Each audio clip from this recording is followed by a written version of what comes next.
ఇప్పటికీ డిసెంబర్ వస్తే 2 ఏళ్ళు అయింది. ఆ తర్వాత 3 ఏళ్ళు ఉంది.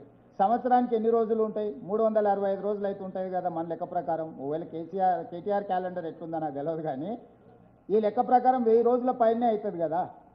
ఆయన 500 రోజులు అంటుంటే ఆయన మరి అంటే లెక్కలు ఎట్లేస్తున్నాడో ఏందో నాకు తెలియదు. మరి అమెరికా ఇండియా ఇటు అటు క్యాలిక్యులేషన్స్ ఇటు చేస్తున్నా, లేకపోతే ఆయన మేల్కతో ఉన్నప్పుడే లెక్కలు పెట్టుకుంటున్నా నాకు తెలియదు. సో 8 సంవత్సరాలు, యు మార్క్ మై వర్డ్, రేపు జమిలీ ఎలక్షన్స్ వస్తాయి, డిసెంబర్లో ఎన్నికలు రావు.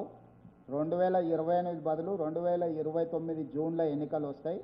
2029 నుంచి మళ్ళీ 5 సంవత్సరాలకు ఎన్నికలు జరుగుతాయి. 2034 జూన్. ఈరోజు నేను చెప్తున్నా నవంబర్ 9, 2025. 2034 జూన్ నెల వరకు కాంగ్రెస్ పార్టీ తెలంగాణలో అధికారం ఉంటుంది.